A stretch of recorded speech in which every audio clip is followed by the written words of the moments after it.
여기 한국에서 온 택배를 받고 경악하는 한 미국 여자가 있는데요. 자신이 비행기를 타고 미국으로 출발하기도 전에 한국에서 보낸 택배가 먼저 도착해 있는 걸 보고 프랑스는 8일, 영국은 7일이나 걸리는데 어떻게 이런 일이 가능한지 입이 떡 벌어졌다고 하네요. 심지어 뉴저지에 있는 친척들과 텍사스의 부모님 댁까지 똑같은 날 배송이 완료되었는데 특히 부모님은 한국의 청자 도자기가 수천 킬로미터를 날아왔는데도 흠집 하나 없이 완벽하게 도착한 걸 보고 기적이라며 놀라움을 감추지 못하셨다고 합니다. 도대체 한국의 택배 시스템은 어떻게 이런 일이 가능한 걸까요? 미국의 한 여자가 한국에서 겪은 놀랍고 감동적인 이야기를 지금 바로 시작합니다. 안녕하세요. 저는 보스턴 발레단 수석 무용수 출신 앤 마그렛이라고 합니다. 미국 줄리아드 음대를 졸업하고 15년간 세계 최고의 무대에서 춤을 추었죠. 그러다가 새로운 도전을 위해 한국문화재단의 초청으로 서울예고 교환교수로 부임하게 되었고 그렇게 시작된 제 한국 생활의 특별한 이야기를 들려드리려고 합니다. 서울예고에서의 첫 수업은 제게 신선한 충격이었어요. 특히 성아라는 학생의 존재가 가장 큰 이유였어요. 미국의 학생들이 자유분방하고 개성을 강조하는 것과 달리 성아는 완벽한 기본기에 더해 한국 무용의 섬세함까지 겸비한 제가 본 무용 전공 학생 중에 단연 최고였죠. 뭐랄까, 그녀의 춤에서는 BTS의 현대적인 역동성과 한국 전통 무용의 우아한 선이 자연스럽게 조화를 이루고 있었다고 할까요? 게다가 천부적인 표현력과 음악성까지 갖추고 있어 누구라도 성아춤을 한번 보면 정말 춤선이 예쁘다는 말을 할 거라고 생각해요.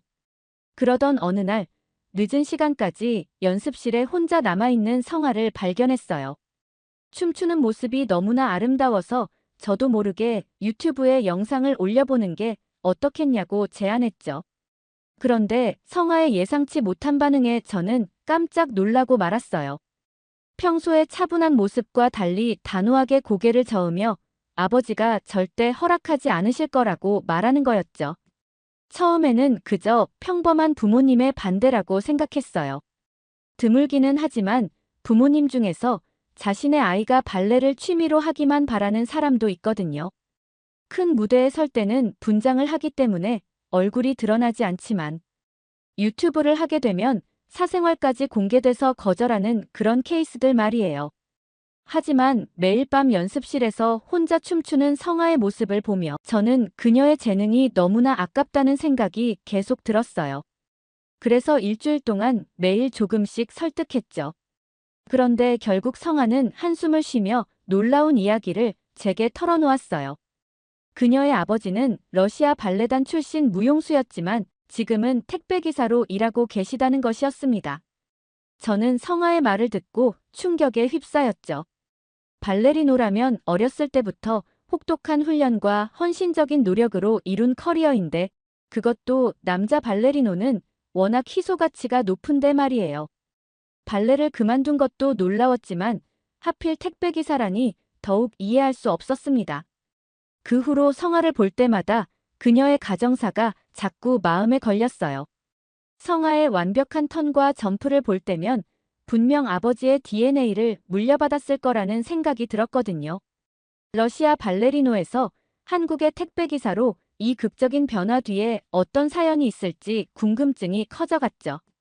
어쩌면 제가 성아의 재능을 키워주는 것이 아버지의 미완성된 꿈을 완성시켜주는 길이 될 수도 있겠다는 생각도 들었습니다.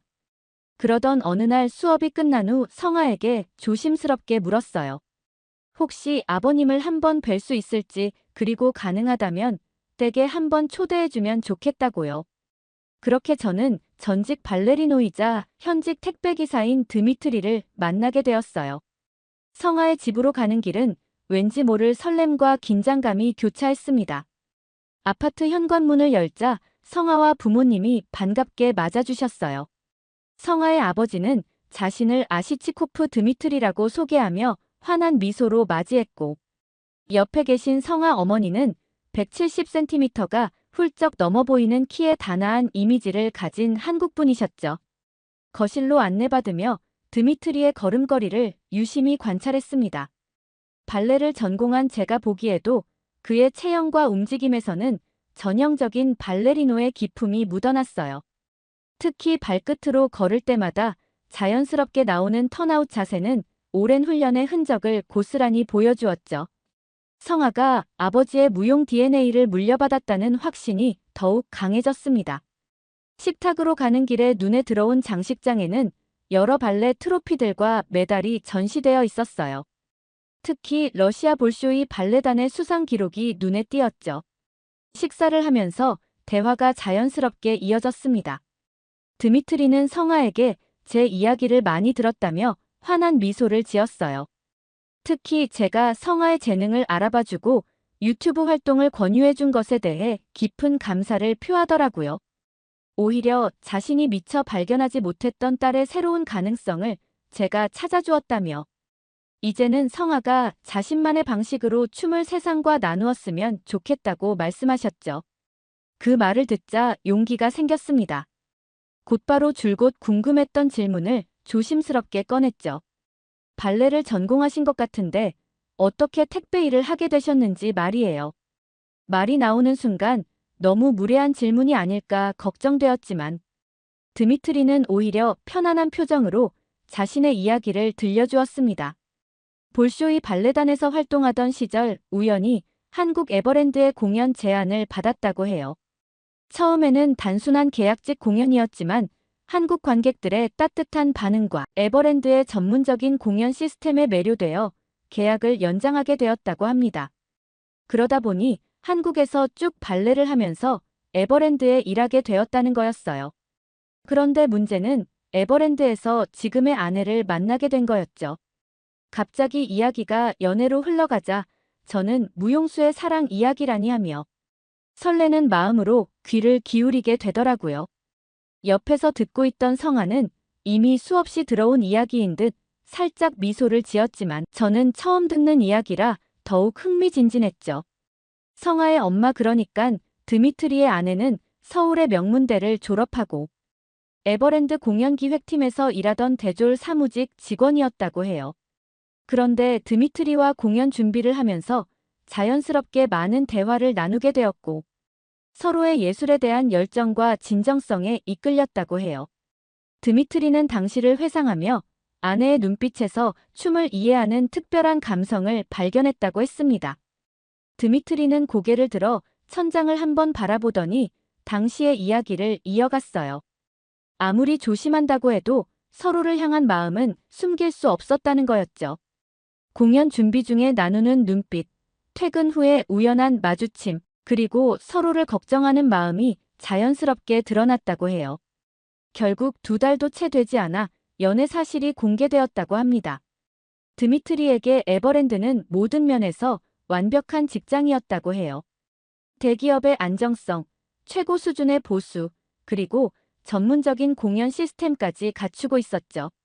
하지만 사내 연애만큼은 절대 용납되지 않는 분위기였다고 했죠. 특히 해외 아티스트와 한국 직원 간의 연애는 더욱 예민한 사안이었다고 해요. 게다가 드미트리도 한국 여자와 연애 시 퇴사한다는 조항에 사인을 하고 계약을 했다고 하는 거 아니겠어요? 드미트리는 당시를 회상하며 살짝 쓴웃음을 지었어요. 아니나 다를까 회사 측에서는 둘 중 한 명이 자발적으로 퇴사할 것을 제안했습니다. 그런데 예상치 못한 일이 벌어졌죠. 아내가 먼저 사직서를 제출한 것입니다. 이야기를 하는 드미트리도 눈시울이 살짝 붉어지면서 감동한 표정을 짓더라고요. 자신 때문에 아내가 좋은 직장을 잃게 된 것이 미안했지만 동시에 그런 결단을 내린 아내가 더욱 소중하게 느껴졌다고 하더라고요. 결국 두 사람은 모두 에버랜드를 떠나게 되었지만 그 대신 서로를 얻었다고 해요. 드미트리가 이 말을 할 때는 아내를 바라보는 눈빛이 무척이나 따뜻했습니다. 직장은 잃었지만 평생의 동반자를 얻었다는 이야기를 하는 그의 목소리에는 후회보다는 감사함이 가득했죠. 그런데 문제는 에버랜드를 그만두고 나서 가장 큰 문제는 당장에 먹고 살 일이었다고 합니다.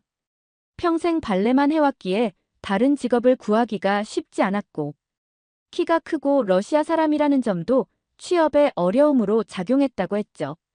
그러던 중 아내와 가까운 CJ 대한통운 지점장이 택배 기사직을 제안했다고 해요. 드미트리도 처음에는 생소하고 고된 일이라 망설였지만 당장 시작할 수 있는 일이라는 점에서 도전해보기로 했다고 했죠. 그런데 예상과 달리 택배 물품을 다루는 것이 그에게는 놀라울 정도로 수월했습니다.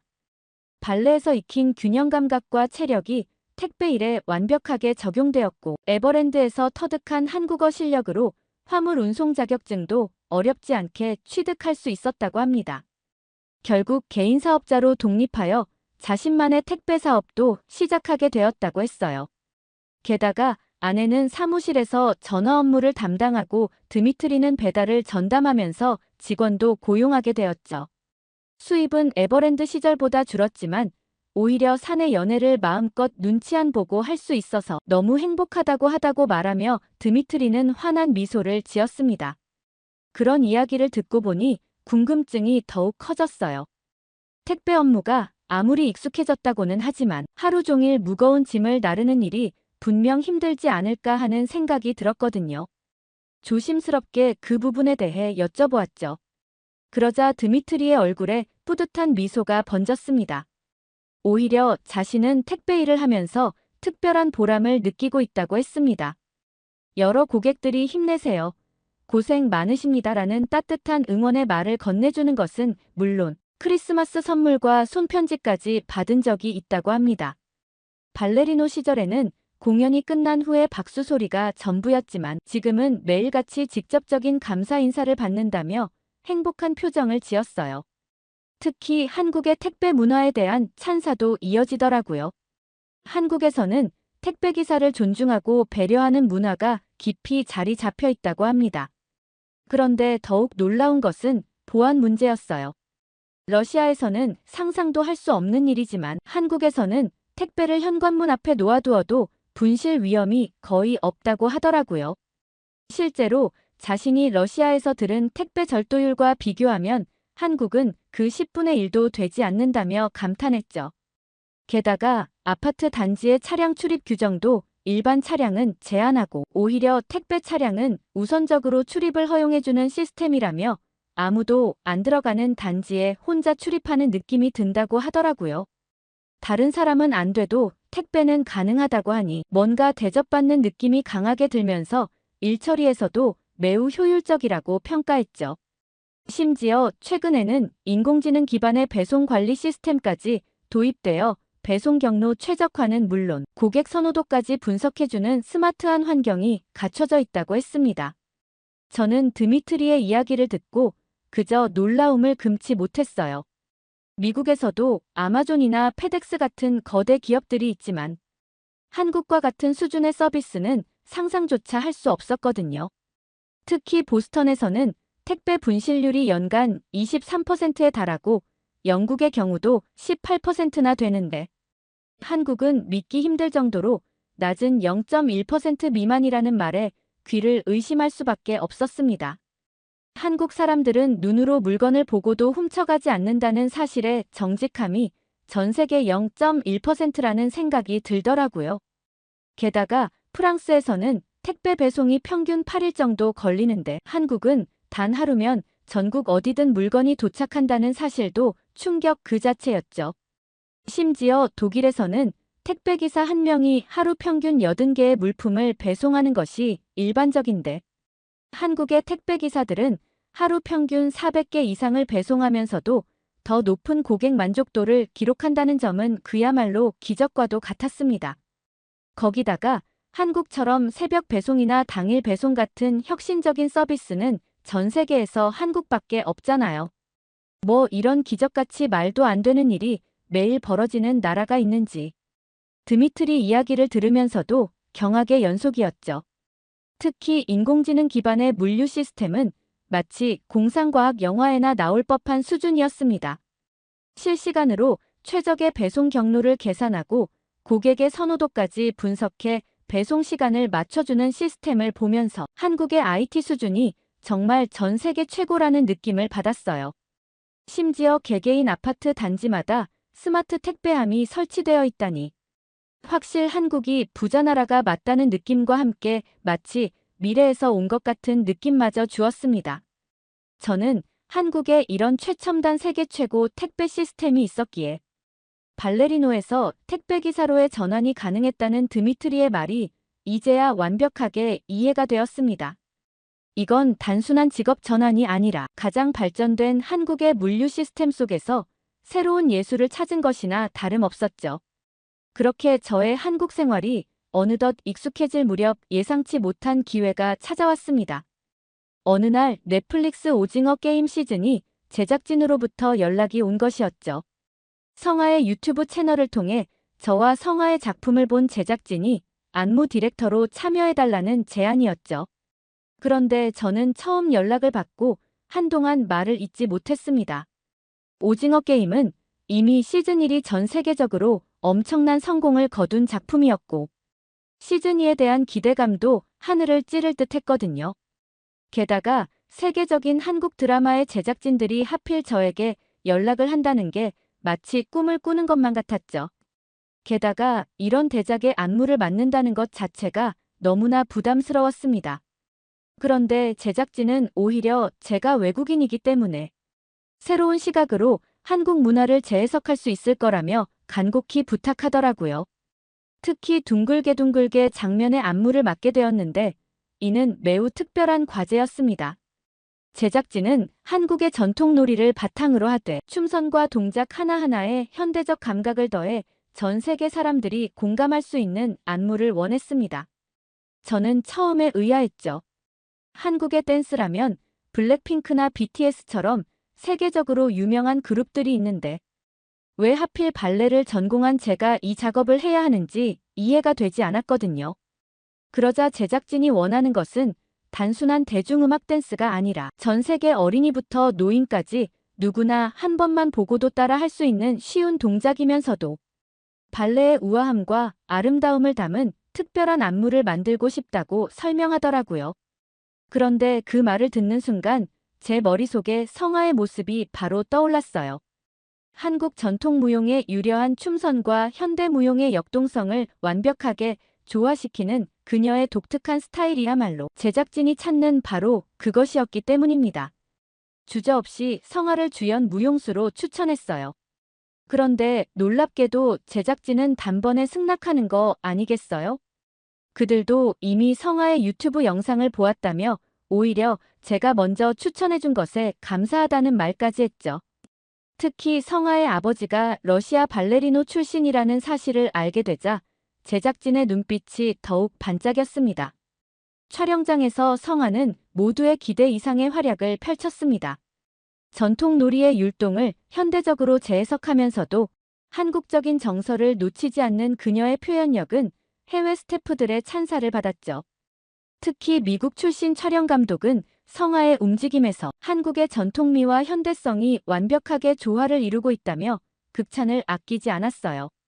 한국에 이런 특별한 재능을 가진 무용수가 있었다는 사실에 놀라워하며 앞으로 한국 드라마의 무용 장면을 전담할 전문 안무가로 성장할 것이라고 강력하게 예견하기도 했죠.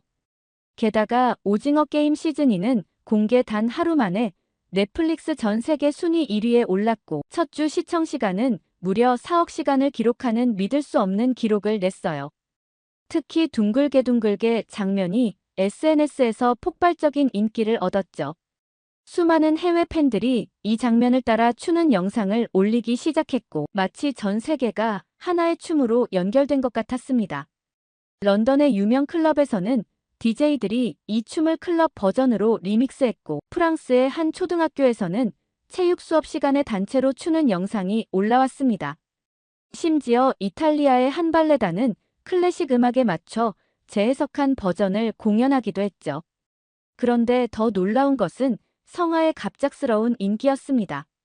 오징어 게임의 히트 안무를 만든 주역이라는 소식이 퍼지면서 그녀의 유튜브 채널은 순식간에 조회수 40만을 돌파했고 과거에 올렸던 연습 영상들까지 모두 조회수가 폭발하게 되었죠. 성아는 이런 상황이 마치 꿈만 같다며 어리둥절한 표정을 짓더라고요. 특히 미국의 유명 댄스 컴퍼니에서 연봉 20만 달러를 제안하는 이메일을 받고는 요즘 보이스피싱이 너무 교묘해졌다며 이거 진짜냐고 진지하게 걱정하는 표정을 지어 보였죠. 드미트리는 딸의 성공을 바라보며 감격의 눈물을 흘렸습니다. 자신은 한국에서 택배기사로 새 삶을 시작했지만 그 덕분에 사랑하는 아내와 함께 일하는 행복을 얻었고 이제 딸은 세계적인 무용수로 성장하게 된 것이었습니다. 드미트리는 이 모든 것이 제가 성아의 재능을 알아보고 유튜브 활동을 권유한 덕분이라며 거듭 감사 인사를 전했어요. 하지만 저는 이 모든 것이 성아의 뛰어난 재능과 노력의 결실이라고 강조했죠. 결국 우리는 서로를 바라보며 따뜻하게 웃을 수밖에 없었습니다. 그러던 어느 날 보스턴 발레단으로부터 급한 연락이 왔습니다. 다음 시즌 공연을 앞두고 신입 무용수들의 훈련을 맡아줄 보조 강사가 절실히 필요하다는 내용이었죠. 갑작스러운 제안에 고민이 되었지만 마침 겨울 방학이기도 했고 오랫동안 보지 못한 미국의 가족들이 그리워지던 참이었습니다. 게다가 성아도 제가 잠시 미국에 다녀오는 것이 좋은 기회가 될 것 같다며 자신도 그동안 배운 것들을 혼자서 연습해보고 싶다고 말해주었죠. 그렇게 샌프란시스코에 있는 집으로 돌아왔는데 저는 현관 앞에서 소스라치게 놀라고 말았어요. 이미 한국에서 온 택배 상자들이 수북히 쌓여 있었기 때문이죠. 알고 보니 드미트리 가족이 보내준 한국의 전통집들이 선물이었죠. 그런데 제가 비행기를 타고 오는 동안에도 택배가 먼저 도착했다는 사실이 믿기지 않았어요. 특수 제작된 포장재로 꼼꼼하게 포장된 상자들을 열어보니 정성스럽게 준비한 선물들이 하나도 훼손되지 않은 채 완벽한 상태로 보관되어 있었죠. 게다가 더욱 놀라운 것은 뉴저지에 사는 이모네와 텍사스의 부모님 댁에도 같은 날 선물이 배송되었다는 소식이었습니다. 특히 부모님께서는 한국의 청자 도자기가 그토록 먼 거리를 이동했는데도 흠집 하나 없이 도착했다며 연신 감탄하셨죠. 한국의 택배 시스템이 뛰어나다는 건 알고 있었지만 해외 배송까지 이토록 완벽하게 이루어질 줄은 정말 상상도 못했습니다. 며칠 뒤에는 성아와 드미트리가 찍은 특별한 영상 메시지도 도착했어요. 성아는 그동안 제가 자신의 꿈을 키워준 것처럼 앞으로는 자신이 전 세계의 무용수들에게 영감을 주는 사람이 되고 싶다며 환한 미소를 지었죠. 드미트리는 한국의 택배 서비스가 이제 세계로 뻗어나가는 모습을 보면서 자신이 선택한 새로운 삶의 길이 결코 틀리지 않았다는 확신이 든다고 진심을 담아 이야기하더라고요. 저는 그들의 따뜻한 메시지에 눈시울이 붉어졌습니다. 한국에서 보낸 시간들이 제게도 그리고 성아 가족에게도 얼마나 특별했는지 다시 한번 깨달았죠. 이제는 잠시 미국으로 돌아왔지만 우리의 인연은 계속될 것이라는 걸 확신할 수 있었습니다.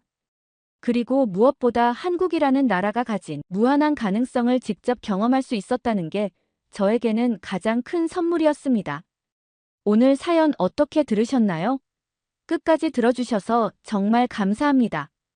오늘 사연이 재미있으셨다면 좋은 의견을 댓글로 남겨주세요. 공유도 많이 해주시고요. 구독 버튼까지 눌러주시면 정말 감사하겠습니다. 저는 더 좋은 사연으로 찾아뵐게요. 감동도서관이었습니다. 감사합니다.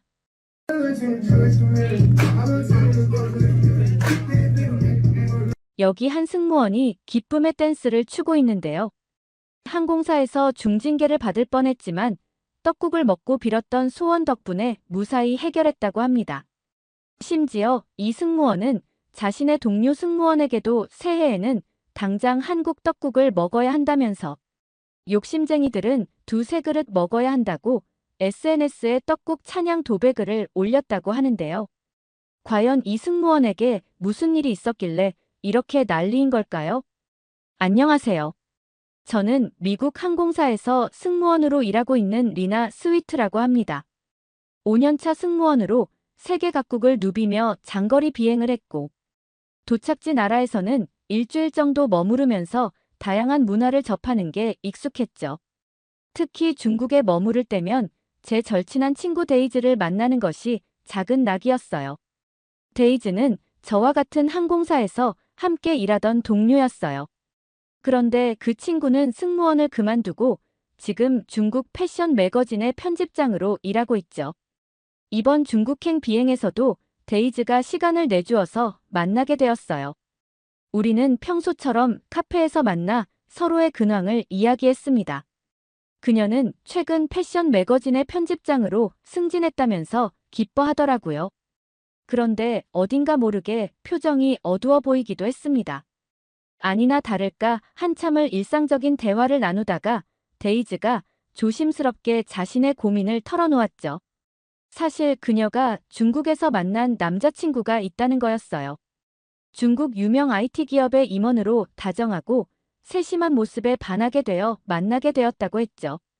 게다가 데이즈의 남자친구는 중국 IT 업계에서도 유명한 재벌로 데이즈에게도 명품 가방과 신발 선물을 아끼지 않았다고 했죠. 그런데 최근 그 남자친구가 달라진 것 같다고 하더라고요. 데이즈가 일이 바빠 연락을 한 번 정도만 늦게 해도 화를 내고 윽박지른다고 했죠. 저는 데이즈의 말에 공감을 하면서도 연인 사이에 연락이 자주 안 되면 서운한 마음이 들 수도 있지 않을까? 라고 말했습니다. 특히 바쁜 직장인들은 서로 이해하면서 맞춰가는 과정이 필요하다고 그녀를 위로했죠. 그런데 데이즈는 그게 아니라 자신의 남자친구는 전화를 안 받은 그 20분 남짓한 사이에 부재중 전화가 40통이 와 있었다고 했습니다. 다시 전화를 하면 얼마나 화를 내는지 귀가 찢어질 정도고, 그리고 다시 만나서는 더 집착하면서 자신을 더 힘들게 한다고 말하더라고요. 데이즈의 이야기를 들으니 너무나 안타까운 마음이 들었습니다. 저 같아도 저 정도 집착이면 아마 인연을 이어나가기 힘들겠다 생각이 들었거든요. 그래서 그냥 헤어지면 될 것 아니냐고 조심스럽게 물었죠. 그런데 데이즈는 그 사람의 보복이 너무 무서워서 자신이 헤어지자고 했다가 해코지할까봐 걱정이라고 말하더라고요. 게다가 지금 중국에서 편집장까지 오른 것도 사실 남자친구의 입김이 작용했다고 말했죠. 이러지도 저러지도 못하는 상황이라 어떻게 할지 모르겠고 고민은 더 커진다고 말했어요. 저는 데이즈의 어려운 처지에 깊이 공감하면서도 너무 안타깝더라고요. 그러면서 어떻게든 도움이 될 방법이 없을까 고민하고 있었죠. 그때 데이즈가 자신도 인터넷으로 여러 해결 방안을 찾아보았다며 휴대폰을 보여주었습니다. 그런데 저는 데이즈의 휴대폰 화면을 보고 깜짝 놀라고 말았어요. 화이트 마피아, 안전 이별 서비스, 전문 경호 업체라는 검색어들이 화면을 가득 채웠기 때문이었죠. 그러면서 데이즈는 요즘 중국에서는 이별할 때 전문 경호 서비스를 고용하는 것이 새로운 트렌드라고 설명했습니다. 이만 위안이면 안전한 이별이 가능하다면서 자신도 이 서비스를 진지하게 알아보고 있다고 했죠. 저는 이런 서비스가 중국에서 공공연하게 존재하고 많은 여성들이 이용한다는 사실에 충격을 받았습니다. 중국의 데이트 문화가 이렇게까지 위험하다는 것이 믿기지 않았죠. 제 표정을 읽었는지 데이즈는 씁쓸하게 웃으며 자신은 이제 절대로 중국 남자를 만나지 않겠다고 말하더라고요. 그렇게 무거운 대화가 이어지다 보니 데이즈의 표정이 점점 더 어두워지는 것 같았죠. 저는 분위기를 바꾸고 싶어 중국에서 재미있게 할 만한 것이 없냐고 데이즈에게 물어봤어요. 그러자 데이즈의 표정이 밝아지며 근처에 새로 생긴 쇼핑센터를 추천했습니다. 옷도 구경하고 맛있는 것도 먹자며 신이 나서 저를 이끌었죠. 그런데 쇼핑센터로 가는 길에 데이즈는 갑자기 한국 드라마 이야기를 꺼냈어요. 요즘 본 드라마에서 한국 남자들이 얼마나 세련되고 따뜻한지 연신 이야기하더니 올해 소원은 한국 남자를 만나는 거라며 장난스럽게 웃더라고요. 그렇게 데이즈와 이야기하다가 쇼핑센터에 도착했는데 벌써 쇼핑센터는 새해 분위기가 한껏 무르익어 있었어요. 젊은 연인들이 빨간 하트 모양 풍선을 들고 있었고 풍선 위에는 각자의 소원을 적은 쪽지들이 매달려 있었죠. 곳곳에서는 커플들이 풍선을 들고 사진을 찍느라 분주했습니다. 그 모습을 본 데이즈도 풍선 파는 곳으로 달려가더니 2개를 사왔어요. 지금 남자친구와 헤어지고 좋은 한국 남자를 만나게 해달라며 저와 함께 소원을 빌자고 했죠. 저는 데이지의 말을 들으며 진심으로 그녀가 중국인 남자친구와 헤어지길 바라는구나 싶었어요. 걱정이 되기는 했지만 어떻게든 데이지가 평화롭게 남자친구와 헤어졌으면 좋겠다고 생각했어요. 그리고 저도 올해는 좋은 사람 만날 수 있기를 바라는 마음에 풍선을 들었어요. 그렇게 우리도 각자 풍선을 들고 소원을 적으려는 순간이었어요. 갑자기 펑 하는 폭발음이 들리더니 연이어 펑, 펑. 두 번의 폭발음이 더 울렸습니다. 저와 데이지는 깜짝 놀라 본능적으로 허리를 숙였어요. 마치 폭격이라도 떨어진 것 같았거든요. 자세히 보니 관람객의 수소풍선이 높이 떠올랐다가 센터 천장에 걸려서 터진 거였고 그 바람에 불이 나서 연쇄 폭발이 일어난 거였죠. 쇼핑센터는 순식간에 아수라장이 되었어요. 사람들은 비명을 질렀고 열기에 화상을 입은 사람들도 있었죠. 그 충격에 주변 사람들이 들고 있던 풍선도 연쇄적으로 터지면서 정말 위험한 상황도 발생했죠. 소원이고 쇼핑이고 다 집어치우고 데이지와 저는 서로 웃음만 터뜨리고 말았어요. 데이지는 올해 시작부터 불길하다며 한숨을 내쉬었습니다. 저는 씁쓸한 마음으로 데이지와 헤어지고 숙소로 돌아와 다음 비행을 준비했습니다. 다음 비행은 뉴욕행 11시간 장거리 노선이었고 저는 승객 보호와 안전 관리를 책임지는 비즈니스석 담당 수석 승무원으로 배정되었습니다. 이륙 후 평화롭게 식사 서비스가 마무리되고 승객들이 편안히 휴식을 취하는 조용한 비행이 이어졌죠.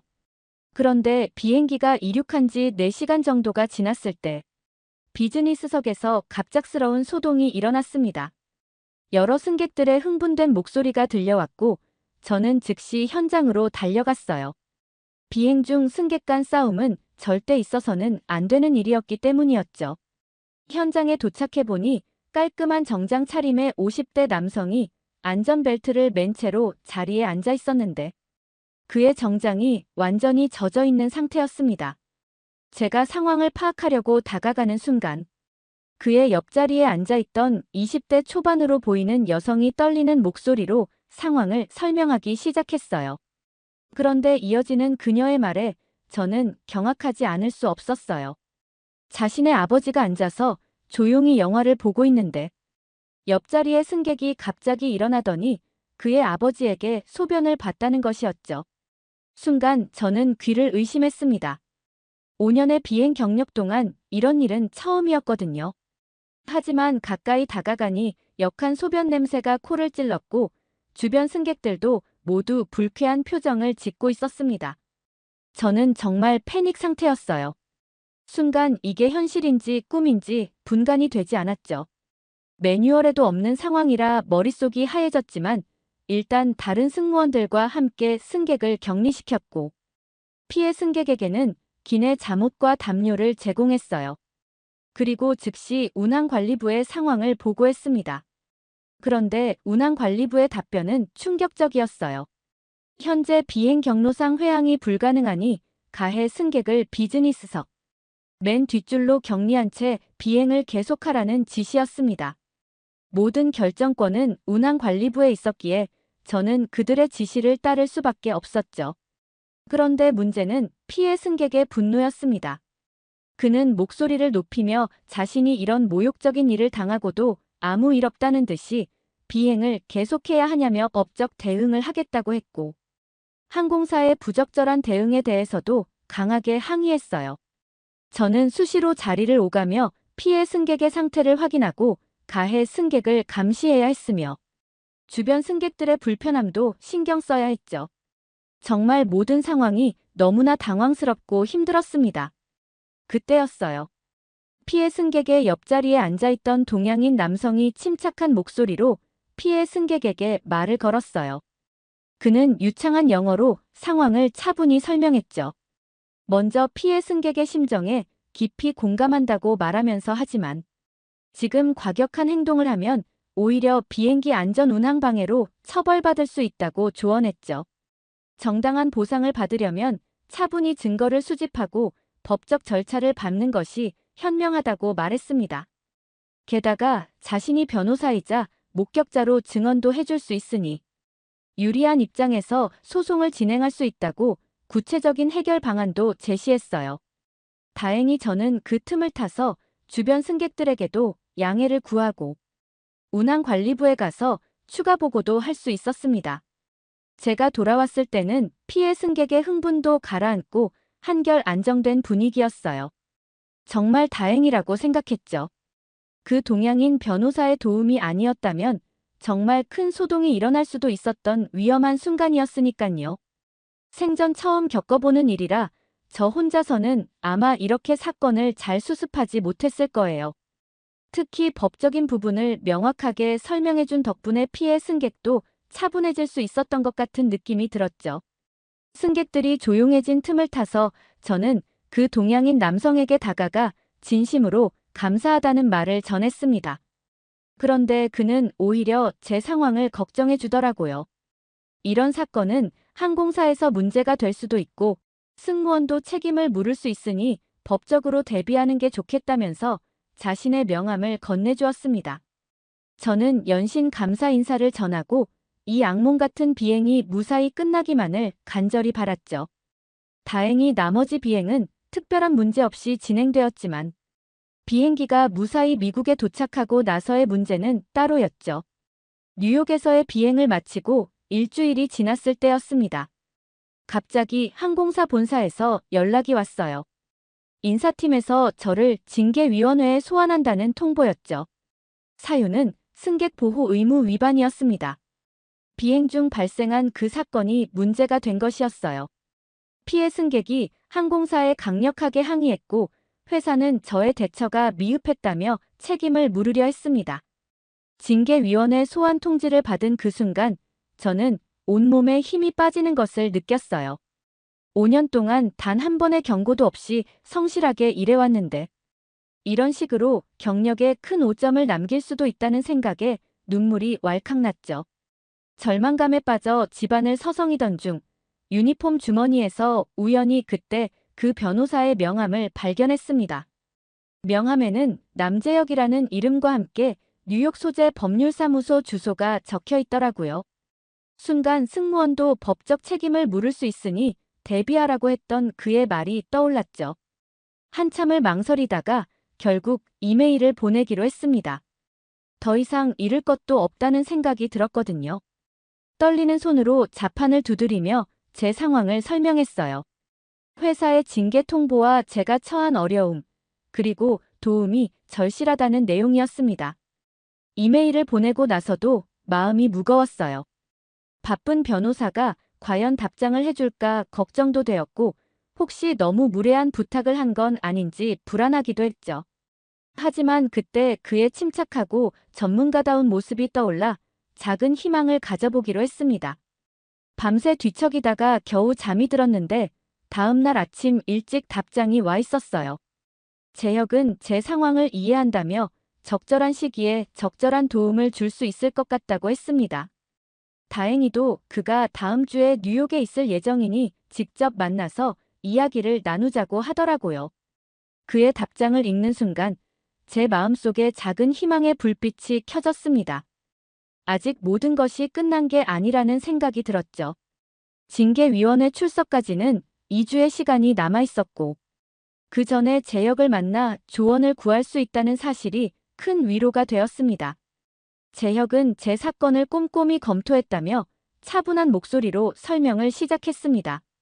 자신이 이미 제 메일을 읽고 난 후 항공사 매뉴얼과 관련 유사 사례와 다른 나라 판례까지 다 분석을 해두었다고 하더라고요.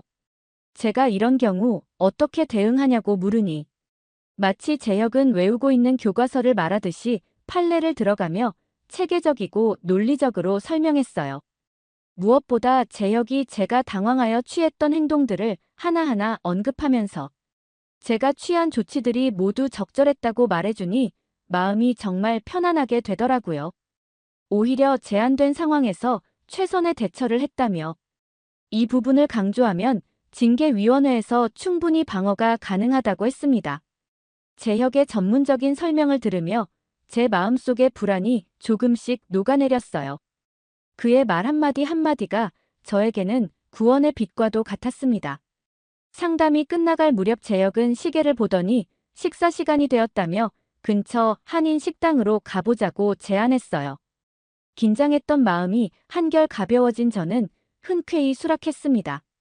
그런데 뉴욕 거리를 걷는 재혁의 옆모습을 보니 콧대가 반듯하면서도 부드러운 인상인 게 변호사가 아니라 무슨 영화배우 같더라고요. 또각또각 울리는 구두 소리와 완벽하게 맞춘 슈트핏을 보니 마치 제가 드라마 속 주인공이 된 것만 같았죠.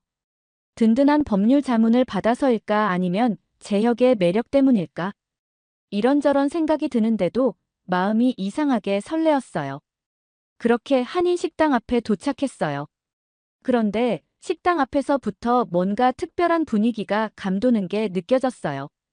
평소 같으면 비쌌을 한 식당이 오늘은 떡국을 무료로 제공한다는 안내문이 걸려 있었던 거예요.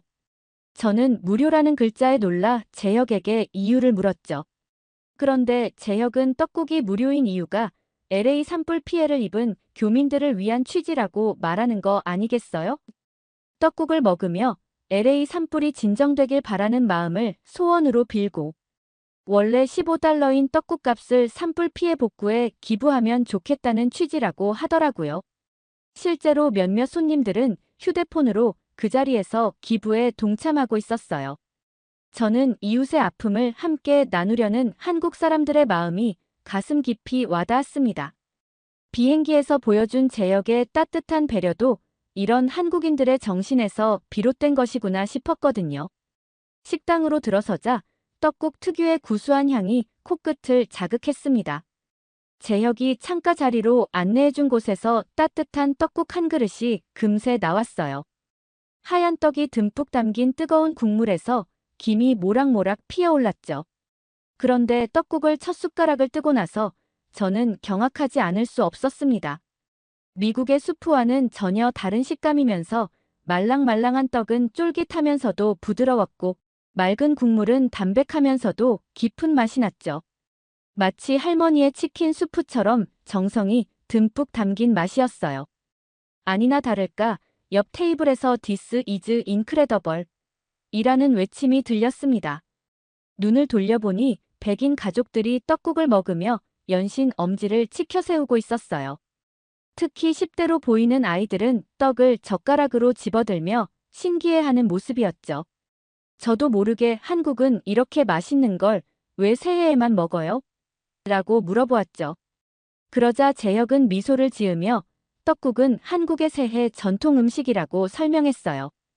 떡국을 먹으면 한 살을 더 먹는다는 이야기부터 가족들이 모여 덕담을 나누는 풍습까지 상세히 들려주었습니다.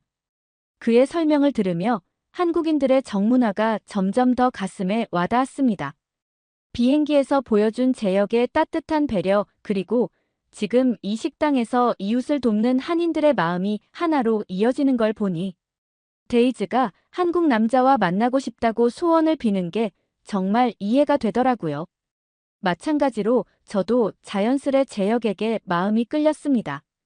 떡국을 다 먹고 나서는 용기를 내어 주변 공원을 산책하자고 제안했고 재혁도 흔쾌히 동의했죠.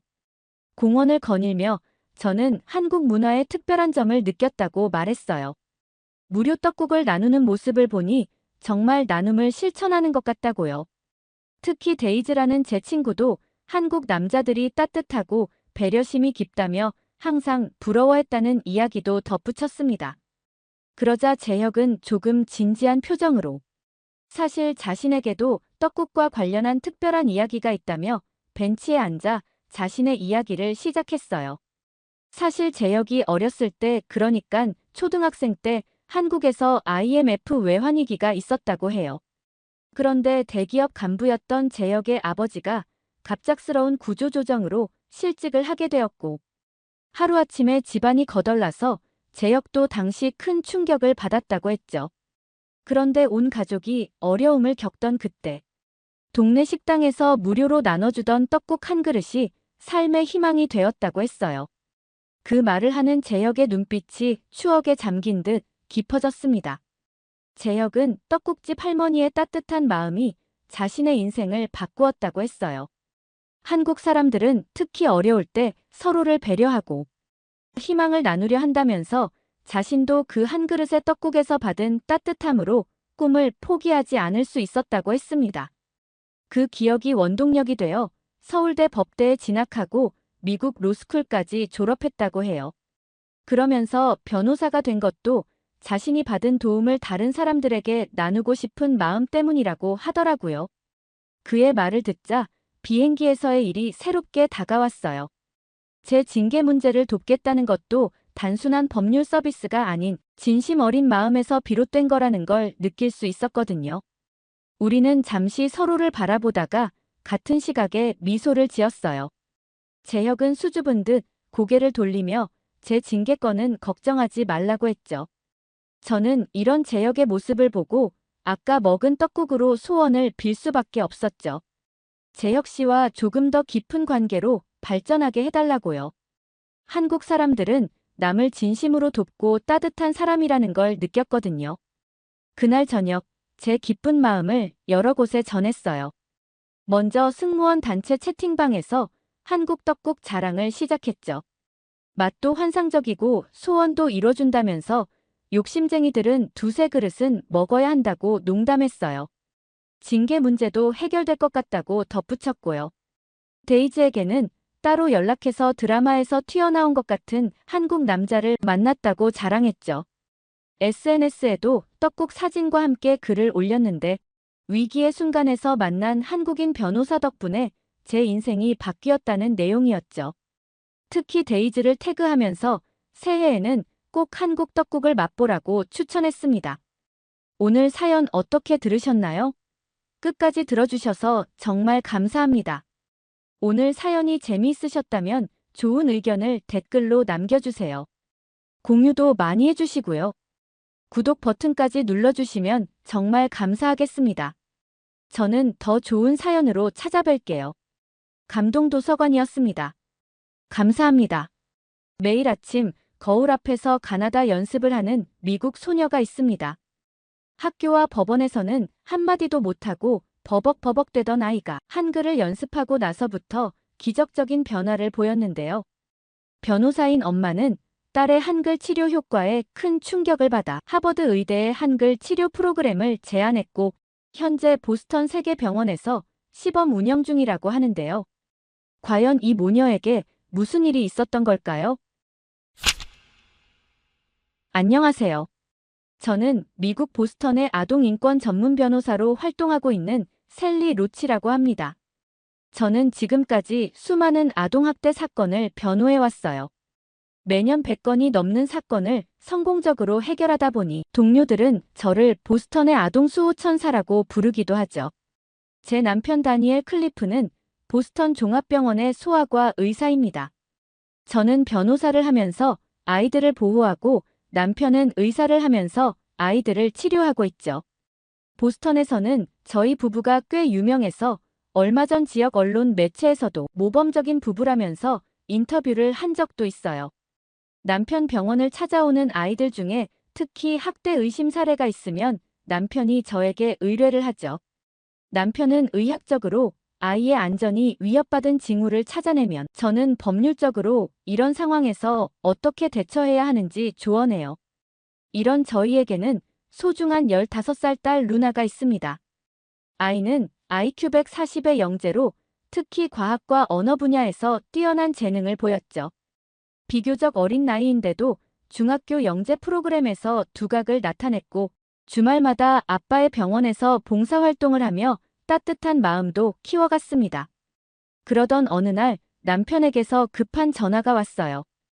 9살 남자아이 토미를 진찰하던 중 등 부위에서 불규칙한 형태의 멍자국들을 발견했다는 거였죠. 그것도 서로 다른 시기에 생긴 것처럼 보이는 여러 개의 멍이었어요.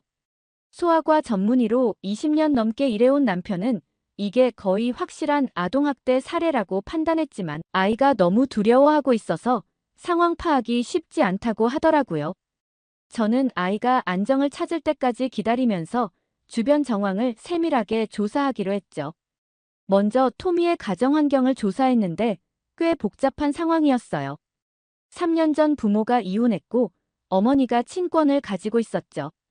그런데 최근 어머니가 심각한 교통사고를 당해 장기 입원하게 되면서 토미는 임시로 아버지와 살게 되었어요. 이웃들의 증언에 따르면 아버지와 지내기 시작하면서부터 밤마다 아이의 울음소리가 들린다고 했지만 이것만으로는 토미의 안전이 위협받고 있다고 단정 짓기는 어려웠어요. 더 구체적인 정황이 필요한 상황이었죠. 그러던 중 토미의 아버지가 친권 변경 신청을 했어요. 사고로 장기 입원 중인 전부인보다는 내가 아이를 더 잘 돌볼 수 있다는 게 이유였죠. 아동 관련 사건을 오래 맡아온 제 경험으로는 이런 경우 임시 양육권자가 영구 친권을 신청하는 건 꽤 흔한 일이에요. 하지만 동시에 가장 신중히 살펴봐야 할 순간이기도 하죠. 아이에게 좋지 않은 영향을 주는 부모가 이런 기회를 노리는 경우가 있거든요. 저는 병원에 장기 입원한 토미 어머니의 변호를 맡게 되었어요. 토미 어머니는 퇴원까지 시간이 얼마 남지 않았고 그동안 친척들의 도움을 받을 수 있어서 절대로 전 남편에게 친권을 넘길 수 없다고 했죠. 저 역시 토미가 안전하지 못한 환경에 있다고 판단했기에 어떻게든 친권이 아버지에게 넘어가는 것을 막아야겠다고 생각했어요. 다만 결정적인 증거 확보가 쉽지 않아 고민하고 있었죠. 그런데 의외로 예상치 못한 도움이 있었어요. 바로 제 딸 루나의 도움이었죠. 토미의 상태가 걱정되어 남편이 정기적인 검진을 권했고 토미는 일주일에 한 번씩 병원을 찾게 되었어요. 그러던 중 우연히 토미가 제 딸 루나와 마주치게 됐죠. 중학생인 루나는 병원에서 사회봉사동아리 활동을 하고 있었는데 어린 토미에게 동생처럼 다정하게 다가가면서 자연스럽게 가까워졌어요. 저는 내심 기뻤죠. 루나를 통해 토미의 상황을 더 자세히 알 수 있을 거라 생각했으니까요. 하지만 루나의 이야기는 제 예상과 달랐어요. 루나는 토미가 정말 귀여운 아이라면서 처음엔 조용해 보였지만 이야기해보니 웃음도 많고 밝은 아이라고 말하더라고요. 특히 아빠 얘기할 때는 눈이 반짝반짝하다면서 지난 주말엔 아빠랑 놀이공원도 다녀왔다고 말했죠. 토미 아빠가 토미에게 맛있는 것도 많이 사주고 잘해줘서 커서 아빠처럼 되고 싶다고 말하기까지 했다고 해요. 평소 남다른 공감 능력과 통찰력을 보여왔던 루나였기에 저는 제가 지금 상황을 너무 주관적이고 극단적으로 해석하고 있는 건 아닐까 하는 생각이 들기 시작했죠. 재판이 시작되고 나서 저는 토미의 학교 생활 기록에 집중했어요. 아동 관련 사건에서 학교 기록은 아이의 일상을 가장 객관적으로 보여주는 중요한 증거가 되거든요. 먼저 담임 선생님을 만났는데 토미는 조용하지만 성실한 학생이라며 특별한 문제는 없었다고 하시더군요. 보통 이런 경우 아이들은 학교 생활에서 눈에 띄는 변화를 보이기 마련인데 뭔가 석연치 않았죠. 더 자세히 알아보기 위해 체육교사와 보건교사도 만났어요. 체육교사는 토미가 자주 몸이 아프다며 수업을 빠진다고 했고 보건교사는 복통을 자주 호소한다고 했어요. 하지만 저는 이미 루나의 말에 마음이 기울어 있었는지 아이가 단순히 운동을 싫어하는 걸 수도 있고 스트레스성 복통일 수도 있겠지라고 안일하게 생각했죠. 결국 최종적으로 저는 담임 선생님의 특이사항 없음 증언을 중심으로 재판을 준비했고 체육교사와 보건교사의 증언은 부차적인 것으로 판단했죠. 그런데 판결이 나고 며칠 뒤 보건실 기록을 다시 검토하면서 충격적인 사실을 발견했어요. 토미는 한 달에 두세 번씩이나 극심한 복통을 호소했고 체육 시간마다 몸이 아프다며 자주 빠졌더라고요. 더 끔찍했던 건 보건교사가 남긴 등 부위 통증 호소, 진찰 거부라는 짧은 메모였어요. 그제서야 모든 퍼즐이 맞춰지는 것 같았죠. 하지만 때는 이미 늦었어요. 며칠 후 새벽 남편이 토미가 응급실에 실려왔다면서 울면서 전화를 걸어왔어요. 남편이 최선을 다해서 토미를 살려보려고 했지만 그게 저희와 토미의 마지막이 되어버리고 말았죠. 이 일은 우리 가족에게 돌이킬 수 없는 상처가 되었어요. 아이들을 지키겠다며 보스턴의 아동 수호 천사라 자부했던 우리 부부의 신념이 완전히 무너져버린 거였으니까요. 하지만 가장 큰 충격을 받은 건 루나였어요. 루나는 자신이 토미의 고통을 알아채지 못했다는 깊은 자책감에 빠져 밤마다 악몽에 시달리고 말았죠. 더욱 안타까웠던 건 이 사건 이후 루나가 선택적 함구증이라는 증상을 보이기 시작한 것이었어요. 루나는 큰 충격으로 인해 이제 법원이나 학교처럼 권위적인 환경에서는 전혀 말을 하지 못하고 버벅버벅대게 되었어요. 영재 프로그램에서 요구하는 발표도 불가능해졌고 어떤 심리 상담사의 말도 귀에 들어오지 않는다며 상담도 거부했죠. 매일 밤 루나의 방에서 들리는 흐느낌을 들으며 저는 더욱 괴로워졌어요. 제가 잘못 판단한 것이 한 아이의 생명을 앗아갔을 뿐만 아니라 제 딸의 목소리까지 앗아간 것이었으니까요. 그렇게 우리 가족의 평화로운 일상은 완전히 무너져 버렸어요. 매일 아침 밝은 웃음으로 안녕히 다녀오세요라고 인사하던 루나의 목소리는 침묵 속에 갇혀버렸고 저는 그저 그 침묵을 지켜볼 수밖에 없었죠. 매일 밤 잠들기 전 저는 루나의 방 앞에서 한참을 서성였어요. 문 너머로 들리는 흐느낌 소리에 마음이 무너져 내렸지만 제가 할 수 있는 일이 아무것도 없다는 게 더 큰 아픔이었죠. 그러던 어느 날 밤 남편이 조심스럽게 제안을 했어요.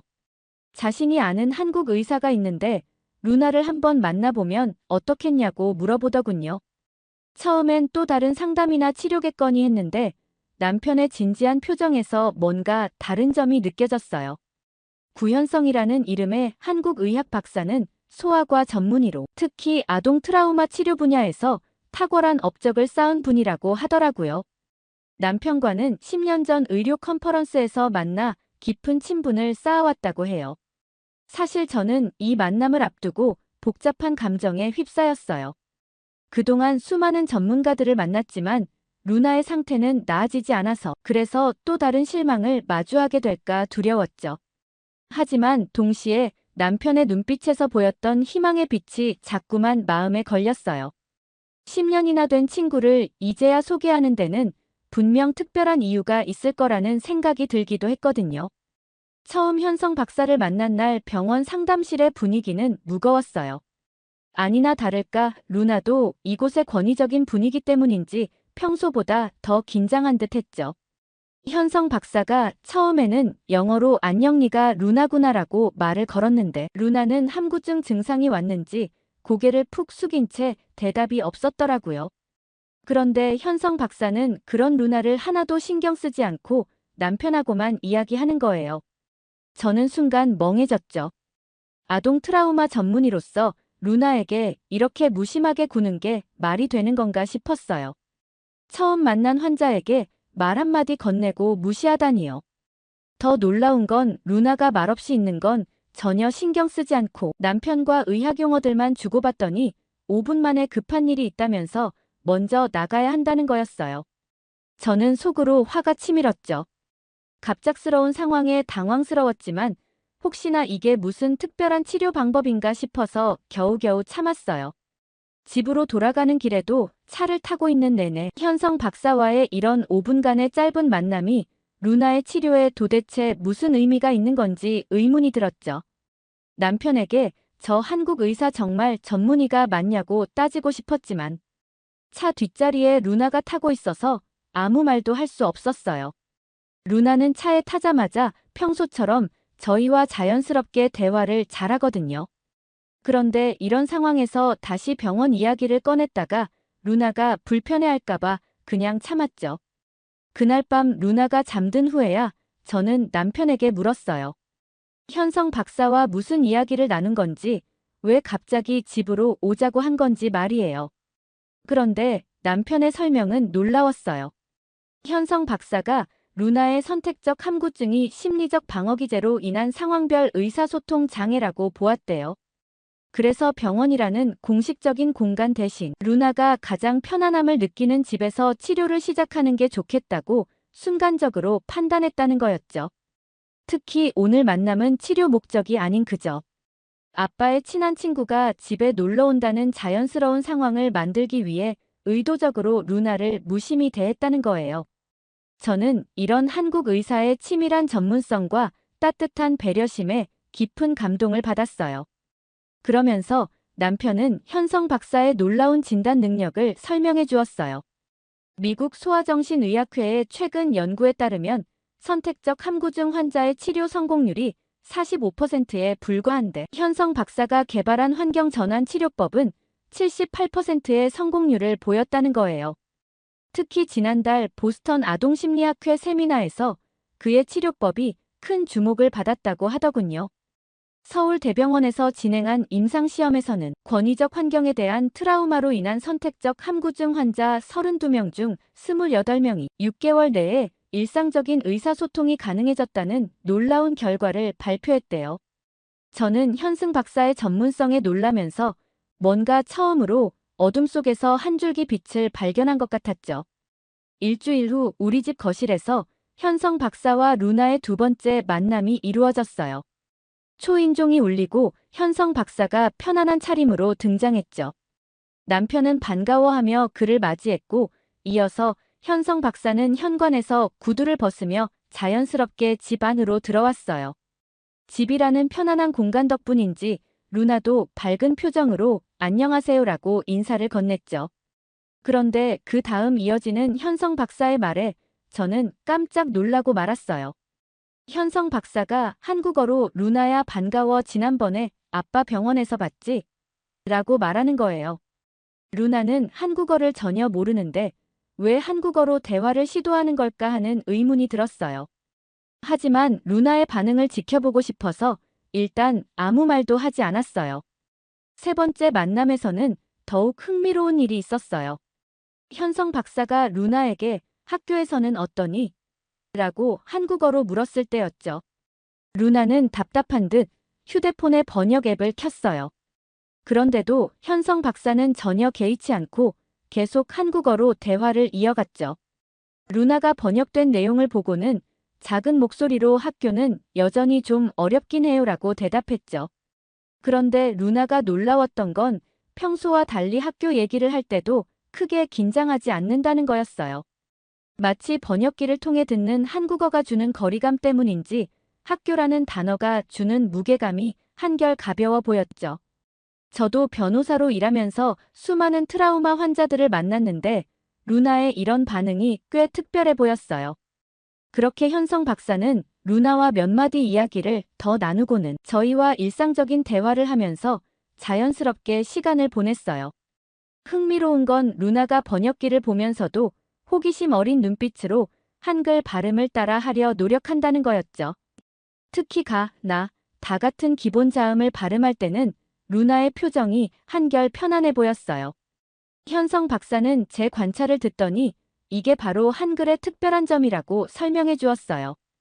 한글은 자음과 모음이 발음기관의 모양을 본떠 만들어져서 트라우마로 인한 선택적 함구증 환자들에게 특히 효과적이라는 거였죠. 저는 궁금증을 참을 수가 없었어요. 현성 박사에게 어떻게 문자의 모양이 치료와 연관이 있을 수 있는지, 특히 영어가 모국어인 아이에게 어떻게 치료가 되는 건지 물었죠.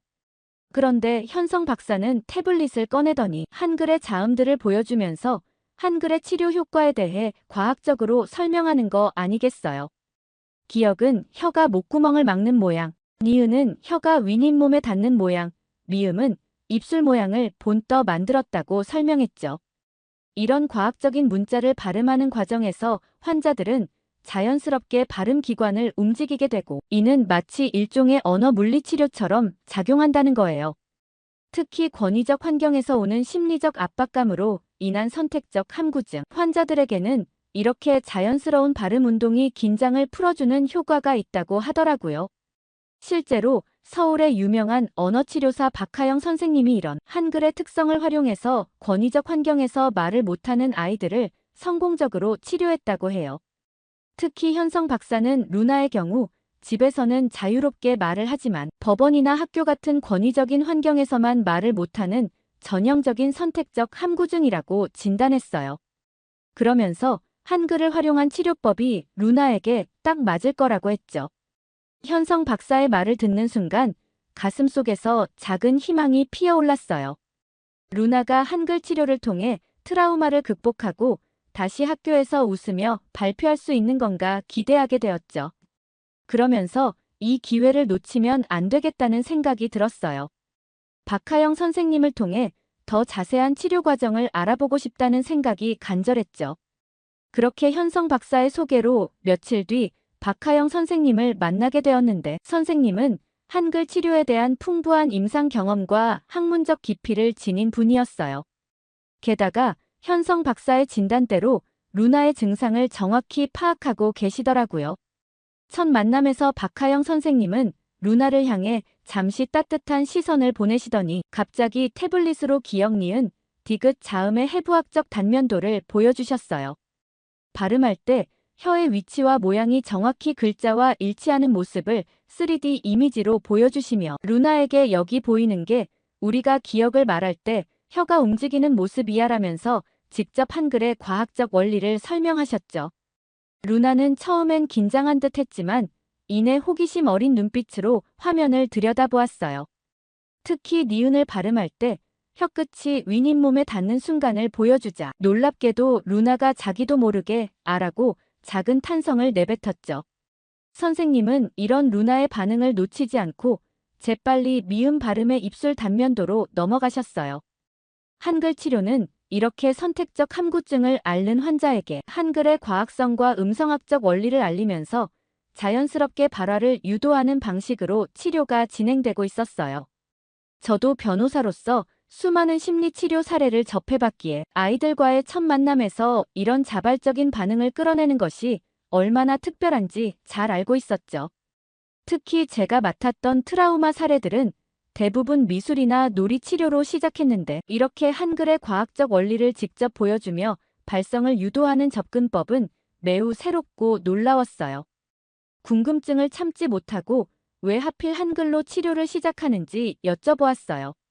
제 질문에 박하영 선생님은 따뜻한 미소를 지으며 태블릿을 다시 조작하셨어요. 선생님은 태블릿으로 문자의 역사를 보여주시며 차분한 목소리로 설명을 시작하셨죠. 먼저 영어 알파벳 A가 화면에 나타났는데 이게 고대 이집트의 소머리 그림에서 점차 변형되어 왔다는 거예요. 그래서 영어 알파벳은 발음과는 전혀 관계없는 상징에 불과하다고 하시더군요. 이어서 중국어와 일본어가 나타났는데 중국의 한자는 실제 사물의 모습을 그림으로 그린 뒤 점차 추상화된 문자이고 일본의 히라가나는 그 한자를 더 단순화해서 만들었다고 설명하셨죠.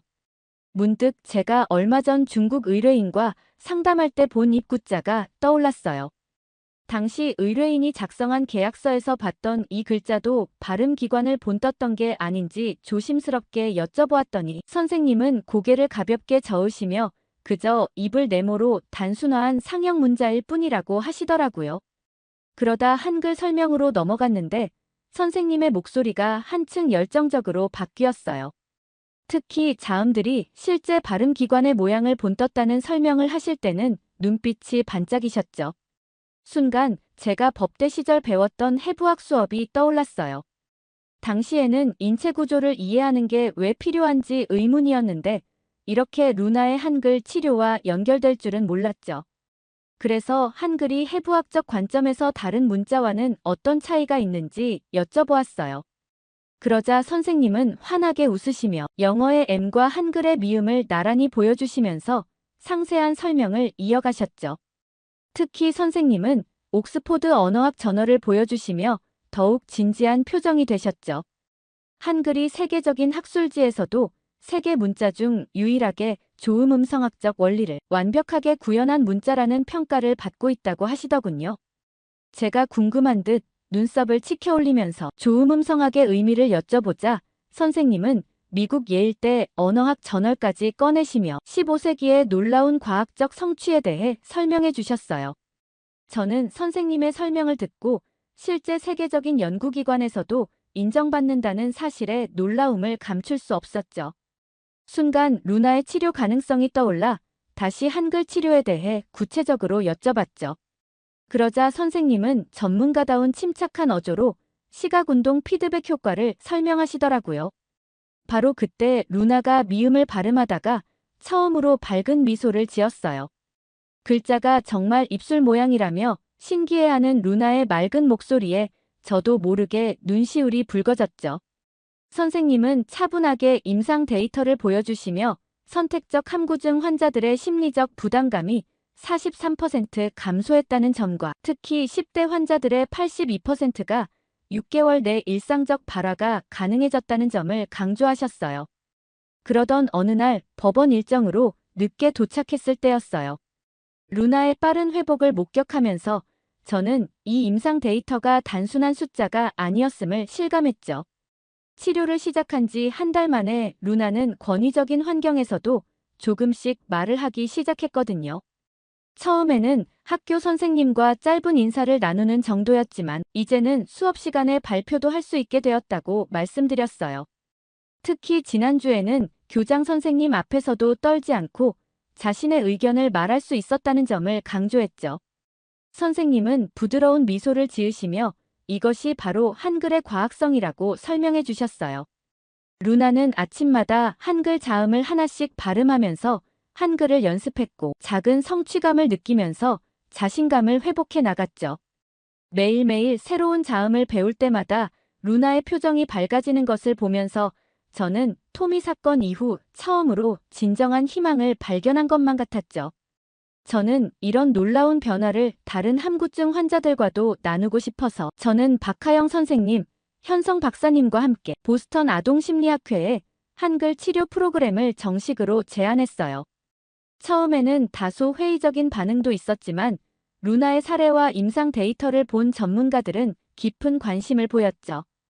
특히 하버드 의대 언어치료학과 교수진들은 한글의 과학적 원리에 큰 감명을 받았다며 공동 연구를 제안해왔어요.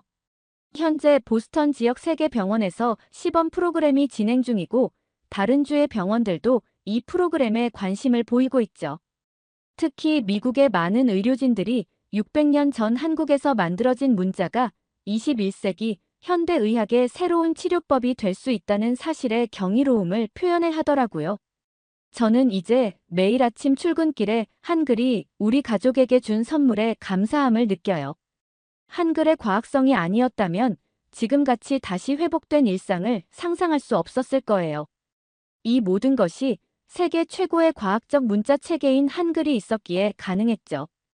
600년 전 한 명의 위대한 왕이 자신의 백성들을 위해 만든 문자가 600년 후 미국에서 오늘날 제 딸의 상처를 치유했다는 사실이 새삼 놀랍기만 해요. 이렇게 위대한 문화유산을 가진 대한민국이 있어서 또 그것을 세계와 나누려는 대한민국의 학자들이 있어서 정말 감사할 따름이에요. 이제는 미국 변호사로서가 아닌 한글로 희망을 되찾은 딸을 둔 한 어머니로서 세종대왕님과 대한민국에 깊은 감사를 전하고 싶습니다. 오늘 사연 어떻게 들으셨나요? 끝까지 들어주셔서 정말 감사합니다. 오늘 사연이 재미있으셨다면 좋은 의견을 댓글로 남겨주세요. 공유도 많이 해주시고요. 구독 버튼까지 눌러주시면 정말 감사하겠습니다. 저는 더 좋은 사연으로 찾아뵐게요. 감동도서관이었습니다. 감사합니다.